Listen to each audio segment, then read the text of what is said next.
Okay, so today we're going deep into some pretty heavy stuff. The Berlin Conference.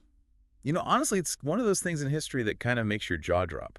I agree. Yeah, it doesn't always get the attention it deserves. Yeah. Considering how much it shaped the world. It's like I was looking at some of the stuff you sent over, and I mean, just the sheer audacity of it all, Yeah. right? Or just to think these guys just sat around a table Yeah. and basically just like sliced up a whole continent. It's pretty shocking when you really think about it. I mean, to set the scene, we're talking like late Ah, 1800s, that's right? right. 1884 to be exact, and most of Africa, like most of it, was unexplored by Europeans. Right. They called it the Dark Continent. Which, I mean, talk about telling, right? Exactly. It really shows their mindset at the time. This idea of Africa as this like unknown, uncivilized place ripe for the taking. Yeah.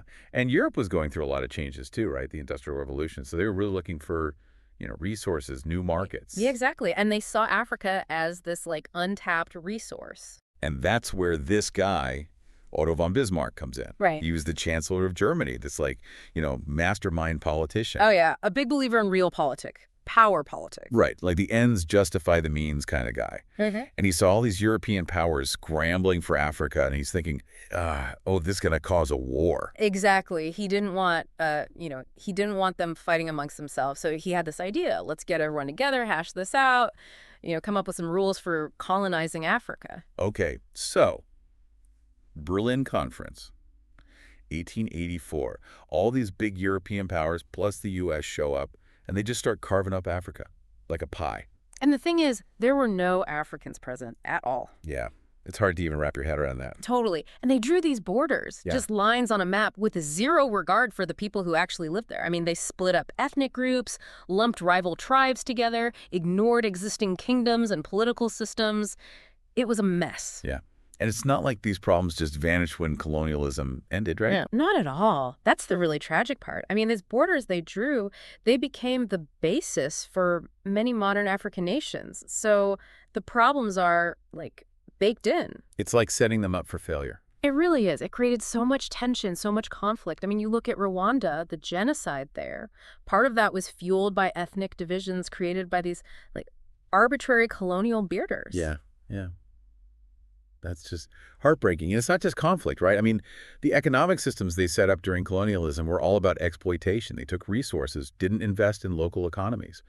And that still impacts a lot of African nations today. Oh, absolutely. Many African countries are still struggling to break free from those systems. They're stuck exporting raw materials, not developing their own industries. And you can't forget, like, the whole thing was based on this idea that Europeans were superior. They had to civilize Africa. It's just straight up racism. Totally. Like they were bringing enlightenment and progress, but really it was about power and control. And that racist legacy, it lingers. I mean, it affects everything from global politics to, how people view each other. So what does all this mean for us today? Like over 100 years later, what's the takeaway? Well, I think it shows how much power these decisions made by a small group of people can have. I mean, they can echo through history, shape the world we live in today. Yeah. And it also makes you think, like, what if? What if it never happened? What if Africa had been allowed to develop on its own terms? I mean, it's hard to even imagine. Yeah, it really is. It just goes to show that history isn't just in the past. Yeah. It shapes our present, our future. We're still living with the consequences of the Berlin Conference. 100%. It's a powerful reminder to keep learning from history, right? Yeah. To keep questioning, keep pushing for a better world. I think so, yeah. Because who knows what kind of world we could build if we really learn from the mistakes of the past. That's a good question to leave everyone with, I think. What kind of world could we build?